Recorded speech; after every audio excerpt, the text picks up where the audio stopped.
శ్రీమాత్రే నమః. అందరికీ నమస్కారం. కార్తీక పురాణం 27వ అధ్యాయం గురించి ఇప్పుడు మనం మాట్లాడుకుందాం. ఓం నమః శివాయ.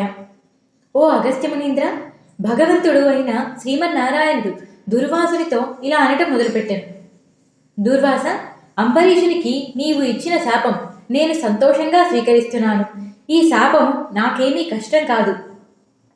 బ్రాహ్మణుని మాట అబద్ధం కాలేదు అన్న మాటే నాకు ఎంతో ఆనందాన్ని ఇస్తుంది. కాబట్టి సంతోషంగా నేను ఈ శాపాన్ని భరిస్తాను. కానీ అక్కడ రాజు బ్రాహ్మణుణ్ణి బాధలు పాలు చేశానే అని బాధపడుతున్నాడు. నా మూలంగా సుదర్శన చక్రం బ్రాహ్మణుని వెంటపడుతోంది. బ్రాహ్మణుణ్ణి బాధపెట్టిన నా ఈ జన్మ ఎందుకు ఛీ అని రాజు తనలో తాను చాలా బాధపడుతున్నాడు. రాజు ప్రజలందరినీ పరిపాలించేవాడు. కాబట్టి రాజుకు ప్రజలు చాలా ముఖ్యం. రాజు ప్రజల రక్షణ కొరకు ఒక్కొక్కసారి తన ప్రాణాలైనా త్యాగం చేయవలసి ఉంటుంది. రాజు స్వేదజ, అండజ, ఉద్బీజ, జరాయుజములను 4 విధాలైన మార్గాలను అనుసరించాలి. కొంతమంది బ్రాహ్మణ జన్మలో పుట్టినప్పటికీ హింస చేయటానికి ఇష్టపడుతూ పరులని నిందిస్తూ ఉంటారు. అయితే రాజు సన్మార్గంలో వెళ్ళేవాడు అయినా అలాంటి బ్రాహ్మణుడికి ఏ అపకారం చేయకూడదు. బ్రాహ్మణునికి అపకారం చేస్తే ఆ పాపము ఎన్నటికీ పోనిది. ఒక బ్రాహ్మణుణ్ణి హింసకు గురి చేసినా, బ్రాహ్మణుణ్ణి చంపినా, ఎవరి చాతైనా చంపించినా, బ్రాహ్మణునికి హాని తలపెట్టినా ఆ పాపం బ్రహ్మహత్యా పాతకంతో సమానమవుతుంది. కాబట్టి ఇవి ఎప్పటికీ చేయకూడదు.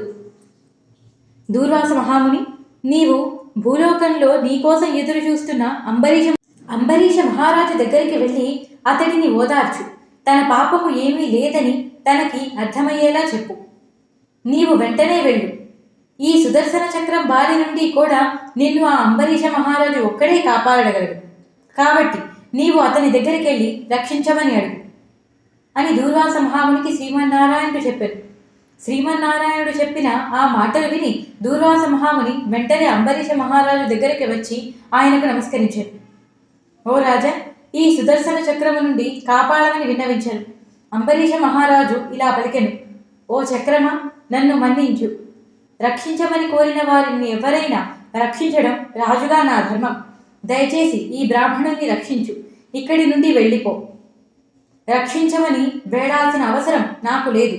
రక్షించమని ఎప్పుడైనా బ్రాహ్మణుడే కోరతాడు కానీ క్షత్రియుడు కాదు. కానీ నేను నిన్ను అర్థిస్తున్నాను. ఎందుకంటే నీవు శ్రీమన్నారాయణుడి ఆయుధానివి. అంటే నీవు నాకు దైవంతో సమానం.